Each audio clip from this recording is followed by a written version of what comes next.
Hey, I'm Mark Ang. I'm one of the founders and CEO of GoBolt, and today I'm joined with Dustin Jones, the CEO of Frank & Oak and the CEO of UCG. We're going to be making deliveries in one of our Lightning E-Motors Ford Transit trucks. This is a Class 3 truck. It's got a 120 kilowatt hour battery, so its range can be up to 273 kilometers on a single charge, and it can store almost 500 cubic feet worth of product. And so we've got a number of these running around the city on a daily basis, conducting fully electric deliveries, and super excited to do this today with Dustin. So Dustin, obviously, a lot of people know Frank & Oak. I think you can't be scrolling on TikTok and not be targeted with an ad these days. But many people may not know UCG, the mission behind it. Like, do you want to tell me a little bit about the founding story of that business and what came to be, and why Frank & Oak was a natural marriage of the two? My entire career to get to buying Frank & Oak really has been in retail and the digitization of retail. I started my first e-com company when I was 21. I really wanted to solve for two things. The first is a better way forward for the fashion industry. It's the second most polluting industry in the world, and there's not a lot of amazing solutions at scale yet. And so you need to get behind it and get young entrepreneurial companies to come up with these solutions. And then the second was this fascination with this new generation of brands that are going to replace runways, they're going to replace designers, they're going to replace a lot of the luxury consumption, and they're really led by authenticity and purpose. Yeah. And that really took us to getting our pilot brand, which was and is Frank & Oak. What's interesting is that your personal story of disrupting, traditional retail and open up and inaugurating essentially a lot of these e-commerce platforms for these big brands and retailers around the world is sort of reminiscent of what you're doing now from a sustainability perspective with Frank & Oak and through Frank & Oak and through what UCG exists to represent. Tell me a little bit more about all the things going on under the hood at the business, because I think, sustainability means different things to different people.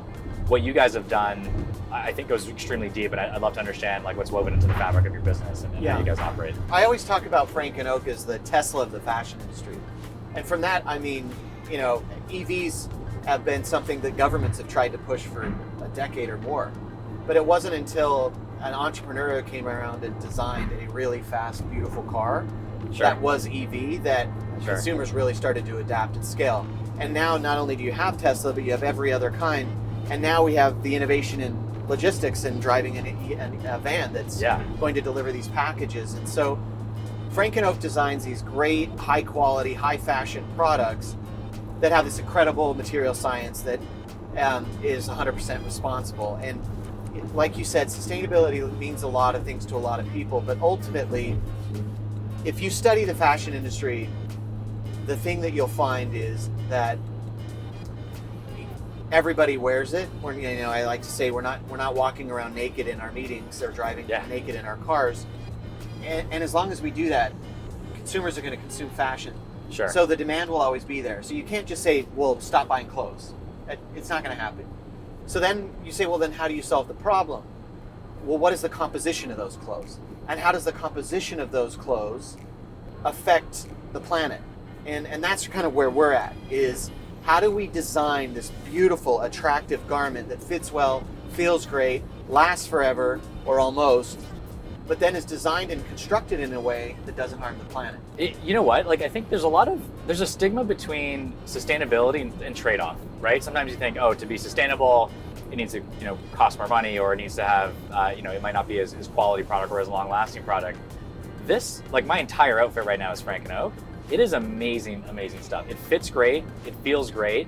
And I could see this lasting a long time, and they feel like they're going to be staples. So it's great that you can marry the mission with something that consumers obviously love, because then it really turbocharges what you're able to do. Well, I think it's interesting you talk about that trade-off, and thank you for saying that. It's been a passion of ours to figure out how to make these products in a way that feels good and washes well, and that's not as easy as you think or might think. I remember the first time we launched Seawool. It was Thanksgiving this time a couple years ago, and I gave family members Seawool, and I'm like, it's so cool. It's made from oyster shells, and and told the story of how it's made, and everybody's like, oh good, give me one, put it on. And then I'm watching my brother's girlfriend during dinner just like itching. So I had to hire a fabric consultant to come in for a year and just figure out how to make that comfortable, how to make that soft, and how to remove that problem. It's not easy. Why was logistics the next big place for you to focus and clean up? Because you've got the supply chain side of the house, the material science and the manufacturing down pat. Why was logistics next? As an operator and a solution-oriented entrepreneur, I believe that a brand and a company should focus on the things they can do well, and then empower those things and let other people be partners to them in their areas of excellence. There's so many things you have to worry about on a daily basis to build your business. Then try and be a great logistics operator on top of that. Right. I need to get with companies like yours that have this job full time. Right. This is all they think about. They obsess about it. They stay up at night. They lose sleep over it, and they have the backing to be innovative. So, empowering a partner to be our partner and let them be excellent while I be excellent at what I do. That's principle one. Got it.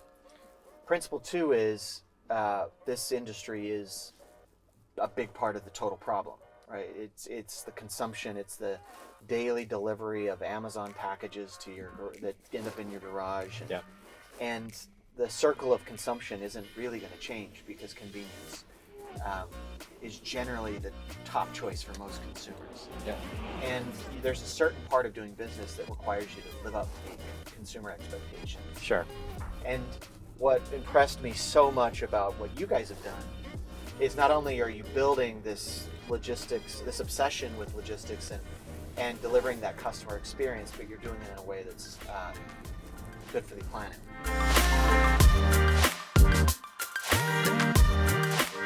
What I've learned through any of these businesses I've had the chance to lead, but especially building Frank and Oak, is the business plan you wrote.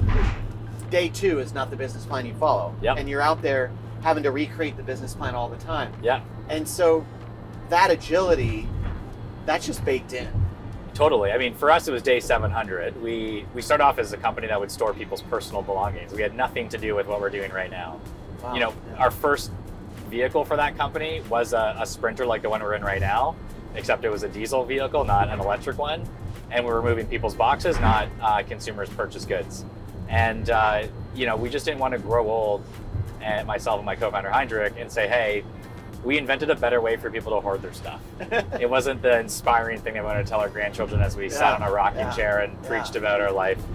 And so, what we've done since then is we've reinvented ourselves, and we said, we want to have impact. We want to leave this planet a better place than when we found it.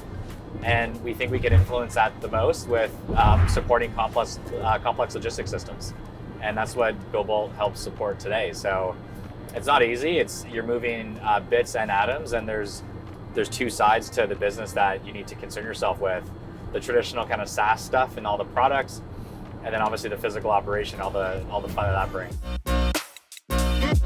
Hopefully, you create a company where when you're at the dinner table and somebody asks you what you do for a living, and maybe it's not you, or maybe it's just an associate of yours, that is an inspiring conversation that you've been able to create through the values of your company, and something that kind of perpetually then becomes everlasting. That's kind of what I want to build with what we're doing, is a business that my kids are proud of. A business that my employees are proud of. What we're doing today, delivering packages to consumers. That's what modern CEOs should do. I mean, not all day. Not all day. I think we'll be happy to go back to our day job. Yeah, sure. But I think that connection with your ecosystem is, I think that's enviable.